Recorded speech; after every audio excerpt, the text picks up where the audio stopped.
What's going on, everyone? Thanks for tuning back into the channel today.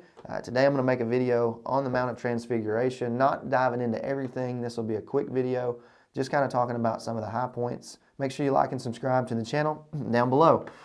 Matthew 17 verse 1, Now after 6 days Jesus took Peter, James, and John his brother, led them up on a high mountain by themselves. He was transfigured before them. His face shone like the sun. His clothes became as white as light. Verse 3 says, And behold, Moses and Elijah appeared to them, talking with him. Now, I think it's interesting to note that they knew that this was Moses and Elijah. And one thing I want to note here is that the law was given to Moses, and Elijah is considered by many the greatest prophet. So, if you think about everything going on in the book of Matthew, about how the old covenant would pass away, we begin immediately here to see on the Mount of Transfiguration that meeting with Jesus is the law and the prophets in the form of Moses and Elijah. Verse 4, Peter answered, said to Jesus, Lord, it is good for us to be here. If you wish, let us make here 3 tabernacles, one for you, one for Moses, and one for Elijah. So he's going to worship in 3 different, this way to these 3 different folks. But verse 5, while he was still speaking, behold, a bright cloud overshadowed them, and suddenly a voice came out of the cloud saying, and this is going to be God the Father, just as he spoke back in Matthew 3 at Jesus' baptism. We hear something similar here, but notice what he connects to the end. The voice came out of the cloud saying, This is my beloved Son, speaking of Jesus, in whom I am well pleased. Hear him. Now, if we're familiar with the Old Testament, then we understand where the hear him comes from. And it comes from Deuteronomy chapter 18, where Moses said that there would be a prophet like him who would be raised up, and the people would then hear him. This connects us all to the idea of the transition from the Old Covenant to the New Covenant, which is the same thing that passages such as Isaiah 9 said.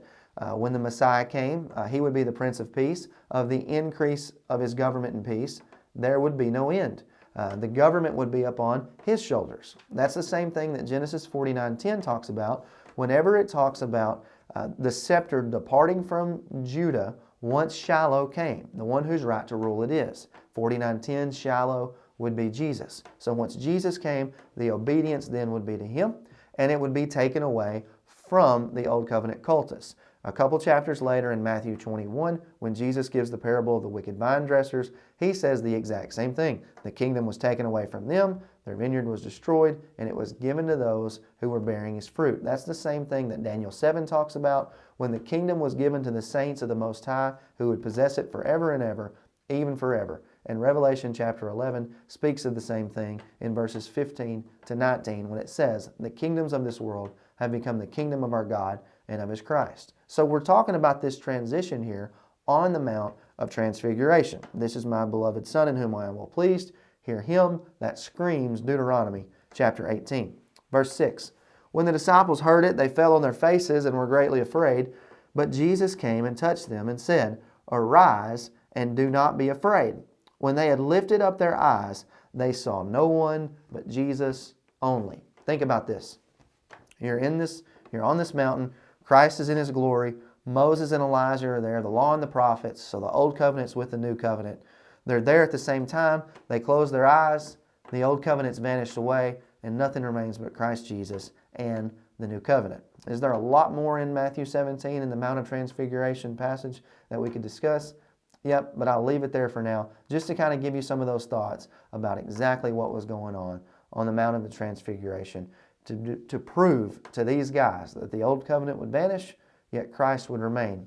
You remember in Matthew 24 and verse 35 when Jesus said, Heaven and earth would pass away, but my words will by no means pass away. Well, heaven and earth there is a reference to the old covenant. His words were a reference to the new covenant. This is consistent with Hebrews chapter 12, when what was being shaken was shaken and moved out of the way, old covenant, so that the kingdom they were receiving, the new covenant, would remain and be on the scene. Consistent with Galatians 4, cast out the bondwoman and her son, because the slave will not inherit with the free. Old covenant wouldn't inherit with the new. Same exact story. These pictures are beautiful, and it was glorious of God to put it in this way for us. Like and subscribe to the channel down below, and we'll see you soon.